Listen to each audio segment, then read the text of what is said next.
Olá, este é o programa Em Tese, um espaço para divulgar os trabalhos científicos desenvolvidos pelos pesquisadores da Universidade Federal do Paraná. A nossa convidada de hoje é a professora da UFPR, Norma da Luz Ferrarini Zandoná, graduada em Psicologia pela Universidade Federal do Rio de Janeiro, especialista em Educação à Distância pela Universidade Federal do Paraná, mestre em Psicologia Social e da Personalidade pela Fundação Getúlio Vargas do Rio de Janeiro e doutora em Educação pela Universidade Federal do Paraná. Nós conversamos com ela hoje sobre o espaço do idoso. Tudo bem, professora? Tudo bem. É um prazer ter a senhora aqui no programa Em Tese. Da mesma forma. Professora, num primeiro momento, como é que a velhice tem sido encarada no Brasil? Bom, o Brasil, nós sabemos, tem vários preconceitos e um deles é em relação à pessoa idosa.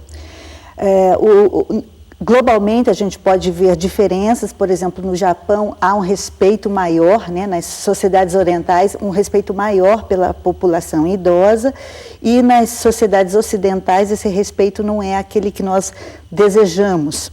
E daí todo o nosso projeto, enquanto proposta acadêmica, para fortalecer a reinserção do idoso na sociedade, a qual, em virtude do modelo de trabalho atual, da globalização, cada vez mais se exclui o idoso do mercado de trabalho e das atividades da vida social de forma geral. A forma como se lida, então, com essa questão do envelhecimento é uma questão cultural?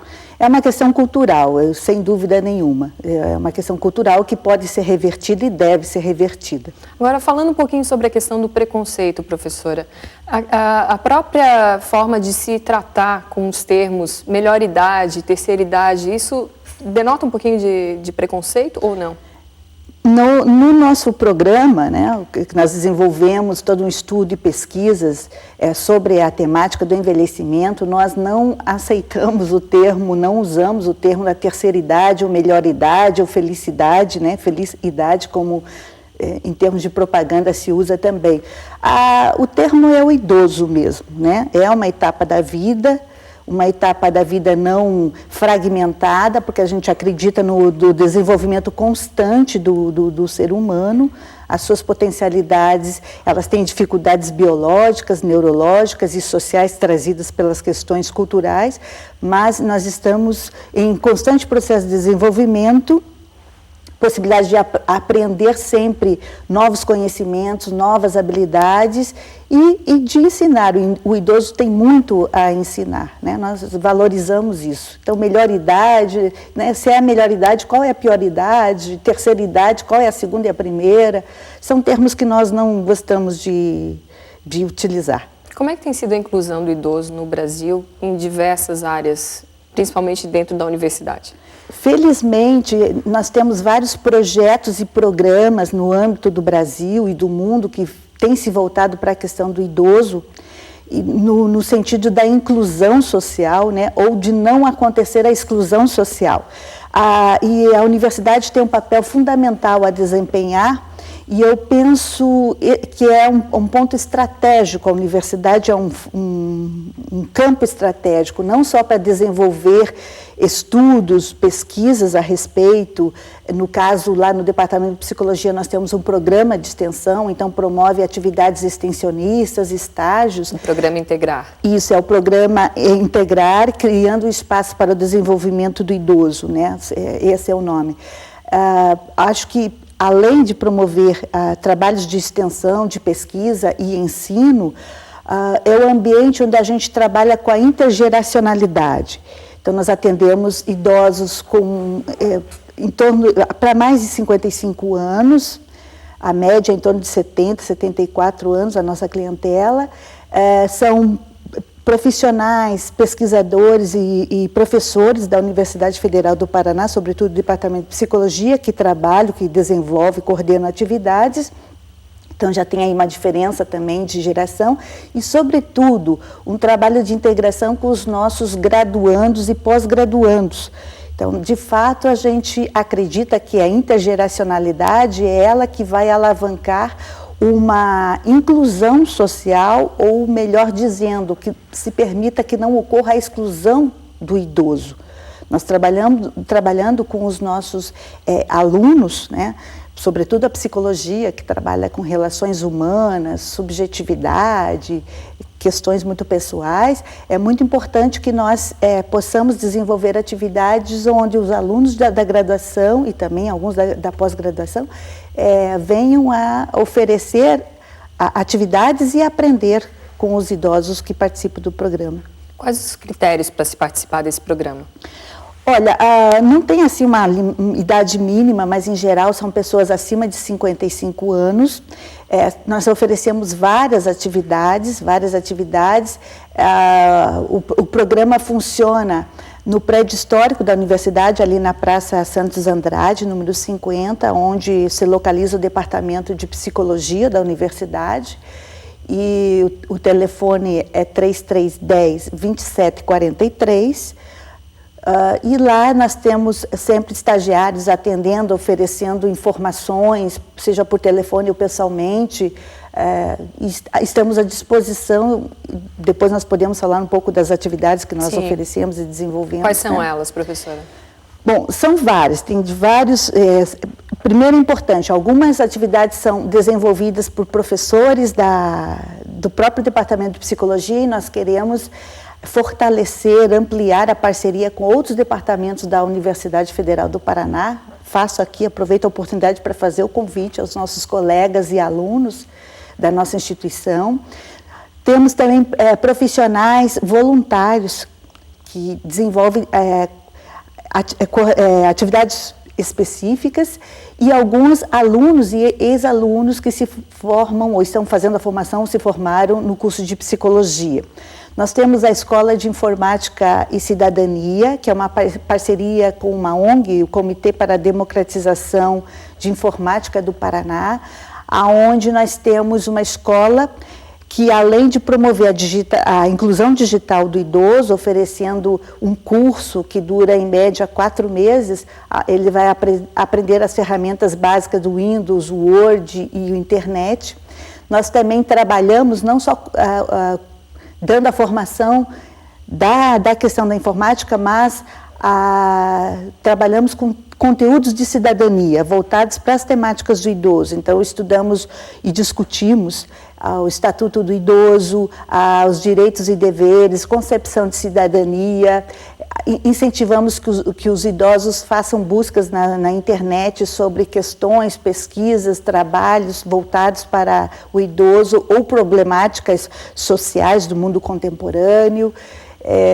E eles mesmos vão aprendendo a discutir, aprendendo e nos ensinando sobre questões da vida cotidiana e típicas próprias do envelhecimento. Então, é uma relação bastante dialética com os nossos alunos. Essa é uma atividade. Nós temos várias atividades voltadas para o movimento corporal, danças circulares, dança sênior, cada uma com sua especificidade, musicoterapia, biodança, técnicas de relaxamento, todas voltadas para os idosos. A redação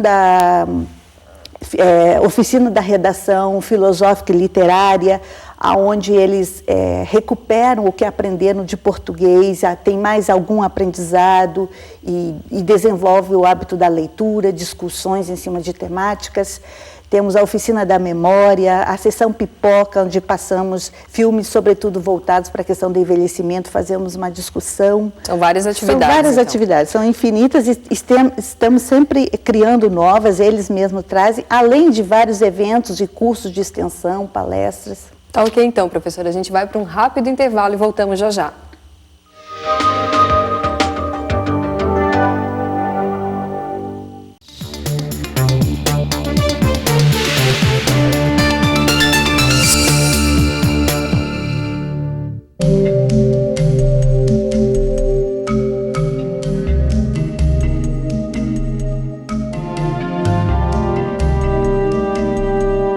Restos de tecidos, pedaços de embalagens, garrafas plásticas e até móveis, verdadeiras ilhas de lixo. Se o lixo que você produz for jogado em qualquer lugar, ele pode contaminar o rio que abastece a sua própria casa. Um simples copo de água contaminada causa diarreia e muitas outras doenças que matam.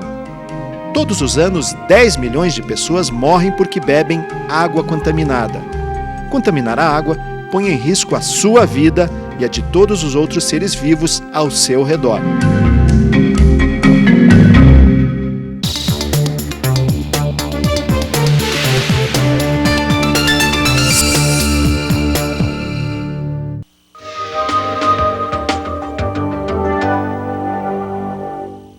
Estamos de volta com o programa Em Tese, falando hoje sobre o espaço do idoso.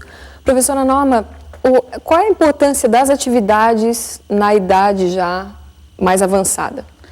Bom, o programa Integrar, ele pauta-se em 3 conceitos fundamentais, que é a atividade, a consciência e identidade. É através dessas atividades que eu mencionei anteriormente que nós acreditamos promover a conscientização da situação atual do idoso e buscar melhorias para essa situação, né? Buscar novas alternativas e no sentido de ressignificar a identidade do idoso, né? Quer dizer, não adotar, quer dizer, ultrapassar, transcender aquela concepção do idoso enquanto uma pessoa já sem possibilidade de criar novas coisas, desenvolver novos talentos, de ter que se acomodar às suas mazelas biológicas, né, as doenças.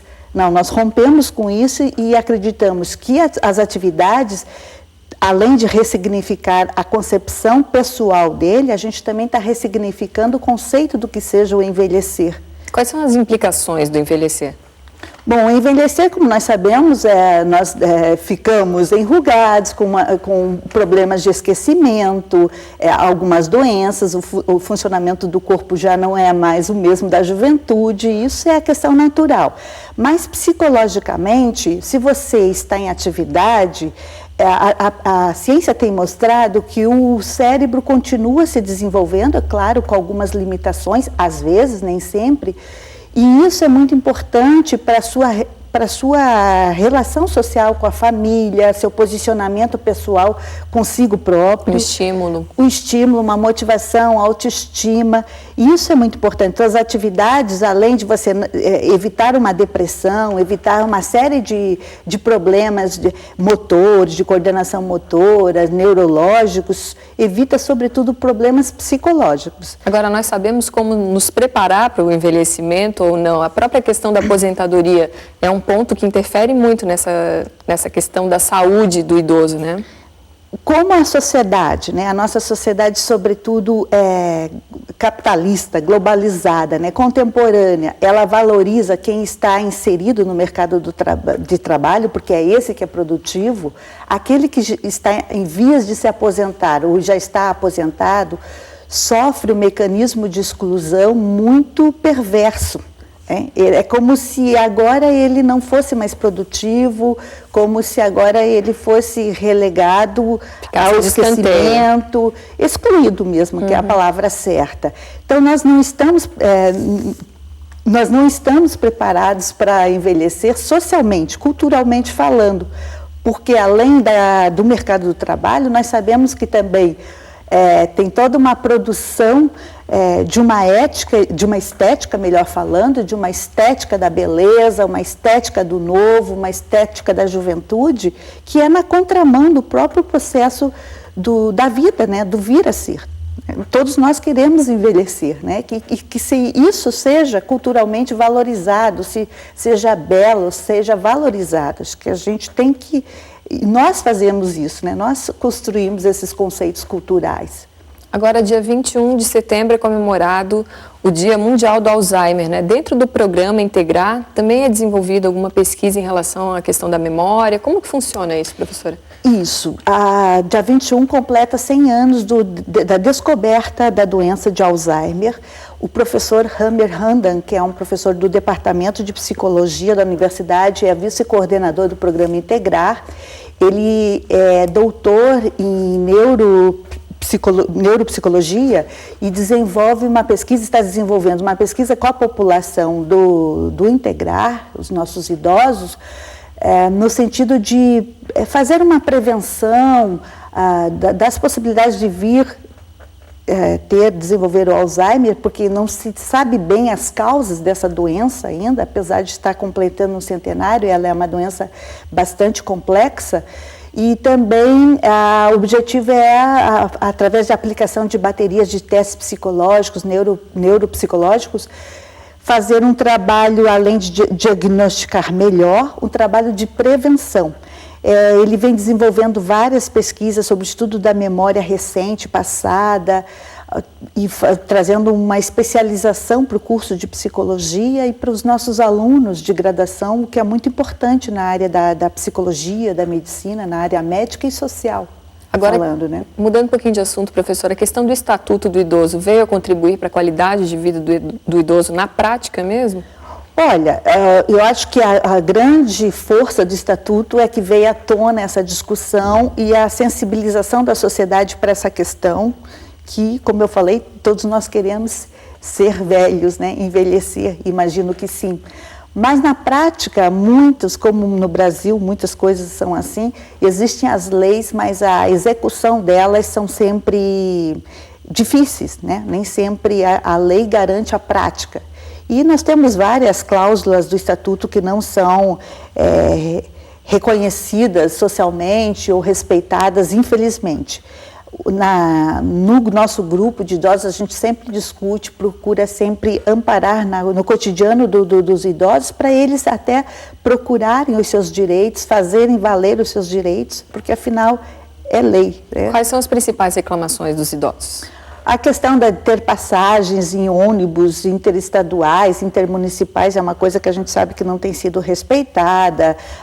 E eu acho que o principal mesmo é ainda a questão da exclusão, do preconceito para com o idoso. A população, ela ainda não, né? É velho, está atrapalhando, o que está fazendo aqui? Acho que esse que é o pior. Quer dizer, por mais que a gente tenha um estatuto maravilhoso, a sociedade como um todo está na contramão ainda, né, apesar de nós termos avançado um pouco, do respeito para com o envelhecer. Agora, dia 27 de setembro é comemorado o Dia Nacional do Idoso.